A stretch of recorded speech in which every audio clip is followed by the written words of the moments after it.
Hi, everyone. Welcome to our Employability Live. We do this every week on a Wednesday at lunchtime. So hopefully you're all having your lunch breaks or you're sort of taking some time out to sort of take a break. But it's an opportunity that you can watch us live. We discuss all the issues about employability. And with me, I have Sam from Ternheads. I'm Wendy from gradprentice. Normally we are four of us, but today we will be just myself and Sam. And the topic for today will be the three things that help you to get hired in the industry. So in the creative industry, what are the three things that help you get hired? Now, the reason why we've decided to take on this topic is because there is a lot of misconception about why certain people or certain industries how people get into jobs in those industries.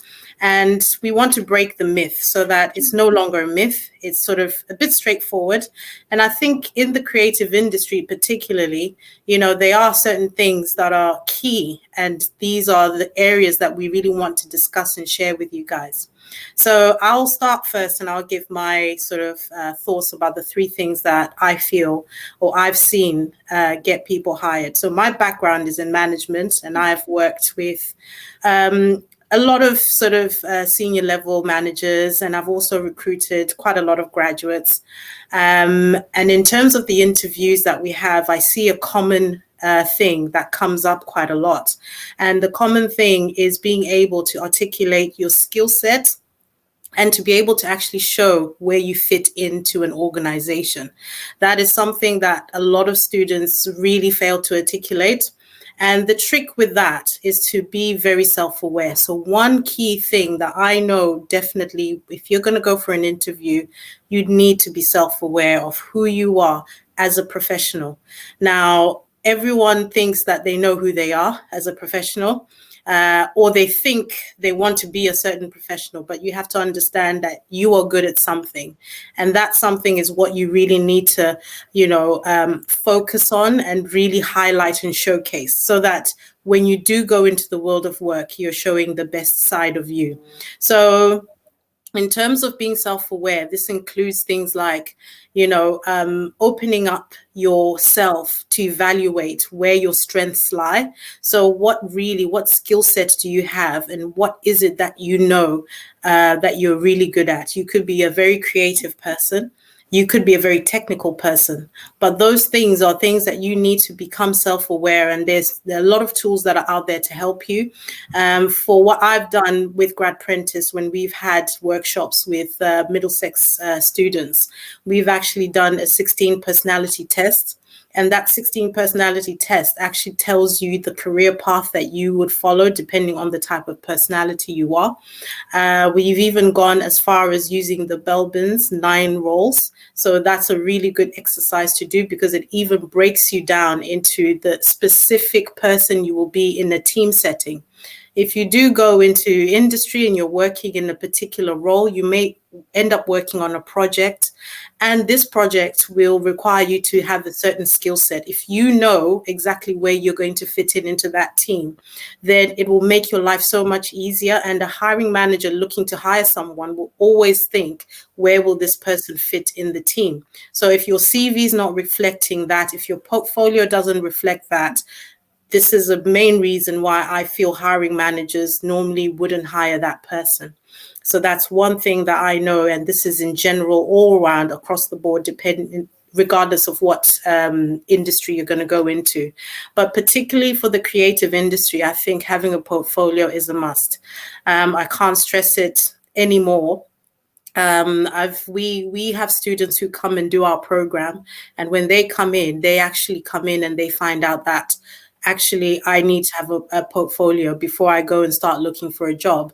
So what we do is we help them build their portfolios from scratch. So if you've never built a portfolio, we have a program that helps with that.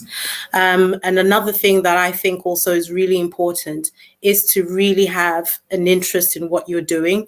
So there's no point in trying to apply for a job that you know you may not be interested in the future, but always going for exactly what you're interested in. Don't try to be an engineer if really you are a designer. So these are the things that I feel are really key things. But I'm going to now ask Sam to give us a bit more of a background as well of the sort of things that you feel or you've seen that get people hired in the industry. Over to you, Sam. Yeah, so I'm from a more kind of graphic design background, and I work in branding and packaging as a sector specifically. But yeah, I agree with a lot of what you said. So yeah, it really is kind of across the board, really, in terms of the different creative sectors. I wrote down kind of my first one was drive. So you've really got to have a love of design and the kind of creative process. And knowing that this is what you want to get into. You're not going to be just around for a little bit and then leave. They're making an investment in you by hiring you, so they need to be comfortable that this is definitely your calling and what you want to do, and that you're really passionate about it. I think is really, really important that comes through.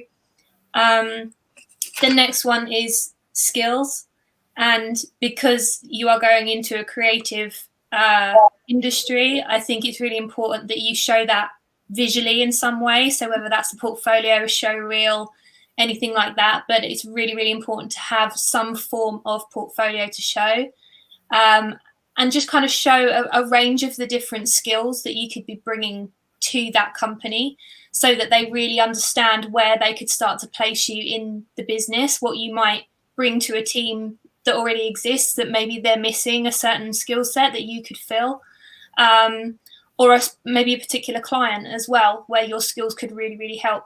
So yeah, a portfolio is definitely super, super, super important, because it shows everything you've learned at university or college, throughout your educational life, in one place. And then the last one I wrote down was potential. So just understanding your own potential.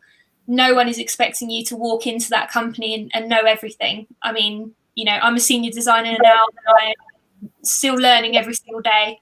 Every new person that I work with, I learn something. And it's always that journey, and the industry changes a lot. We deal with trends and all kinds of things. So the way that you talk through your portfolio, I think, is also quite important. So just practicing that really, really helps, whether that's with friends, family, colleagues, like your peers at university, or your tutors. And it will just, really help with that kind of storytelling side as well that comes along with creative industries.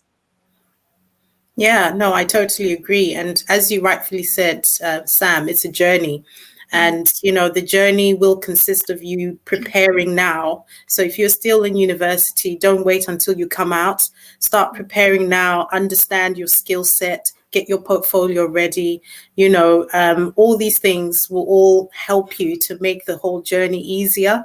And also, even while you're on that journey, you also have to think that as times are changing, you need to reskill all the time. So always updating your skills is really important.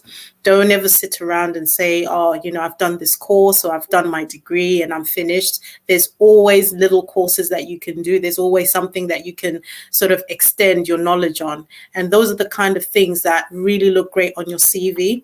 If, say, you're looking for a job right now and you're not doing anything, find places where you can volunteer if you can. There may be some community